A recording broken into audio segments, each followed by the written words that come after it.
After 5 years and a string of homicide detectives, the Jack Jesse murder case had become a game to avoid. And then one day, the whole impossible business was handed off to Tom Dove.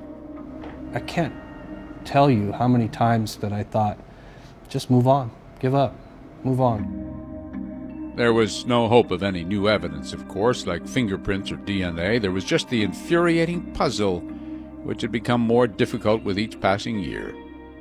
After I reviewed the case, I had no feeling for the family, no feeling for Jack Jesse. So, to get his head in the game, Dove met with the people closest to Jack, like his brother David. And when I met with David, he inspired me. His determination not to let the love for his brother go was a big motivating factor. But David also had some provocative information, something Jack told him after arguing with Sandra about moving to Arizona. If anything ever happens to me, he says it's her. Not the only time Jack said such a thing, it turned out.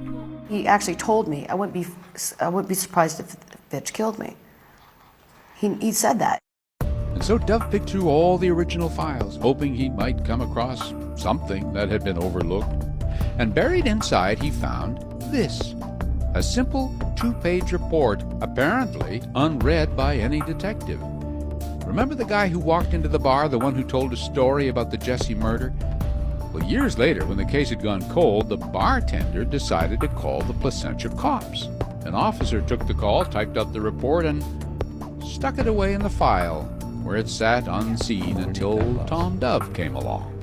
2 things caught my mind when I read it. 1, whoever the caller is knew how many stab wounds were involved. And 2, the caller stated that the person had used a back door or a window to enter the residence that night. That was significant in that this person had specific details unknown to the general public about the murder of Jack Jesse. Most of the tipster's information was frustratingly vague, like a riddle, yet another game to be played. There were 2 killers, though he gave no names. One had a knife, the other had the getaway car. Both worked at a big box department store. The man who told the story in the bar that day had been the driver of the car, and with the blood money, he'd bought a truck and a Sea-Doo. But on the question of who was behind the plot, that's when the story named names. 2 of them. They were Sandra's son, Tom, the mama's boy Jack raised as his own, under the direction of the mastermind herself, Jack's wife, Sandra. So, with that new perspective on the case, Dove revisited Sandra's old interview, the hours of mostly useless chatter. How many times did you listen to that interview? At least 10 times. And then it jumped out at him. Right about here on the tape, Sandra is going through slips of paper in her day planner. She looks at one and says, "This is my son's friend. Listen to it again. This is my son's friend. This is my son's friend. One phrase and hours of material, but it got Dove's mind racing.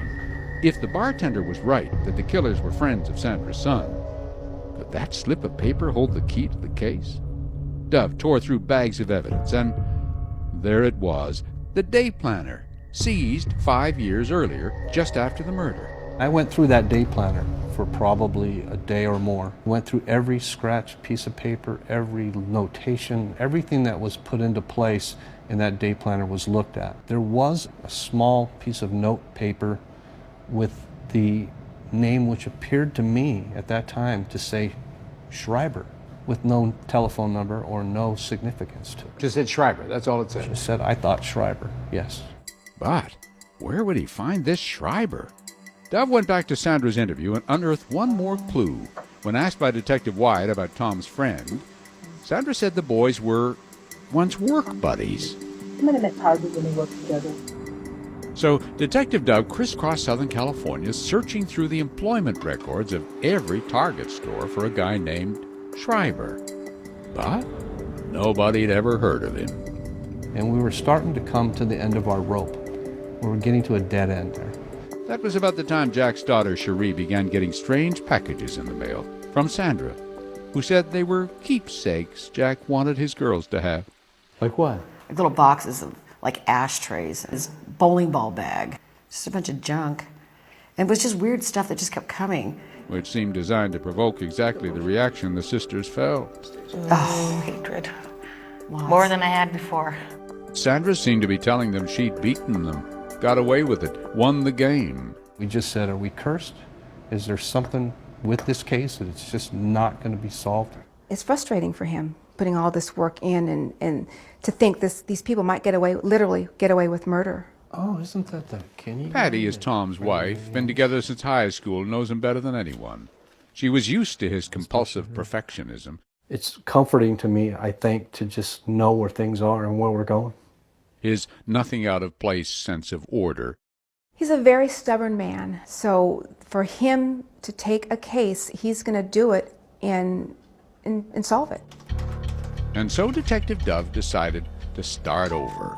Take a different approach this time. He immersed himself in Sandra's old phone bills, seized by Detective Wyatt years before. What I did is I went through every telephone call on those phone records looking for somebody related to this case. There had to be some communication. Get anywhere? Yeah. What Dove found that had been overlooked before was a cluster of calls not long before the murder, all short, within minutes of each other.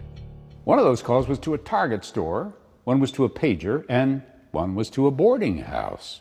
So he called that last number, asked if anybody there knew a guy named Schreiber. And the landlady said, nope. But there was once a tenant named Schraben, she said.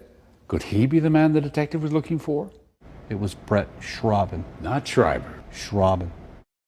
Dove tracked Schraben down to a distant suburb in the Mojave Desert. And right there, parked in the driveway, was a 1999 pickup truck and a Sea-Doo. Just what the anonymous bartender said. This was a huge break for us. We now had a name of somebody that's involved in Jack Jesse's murder.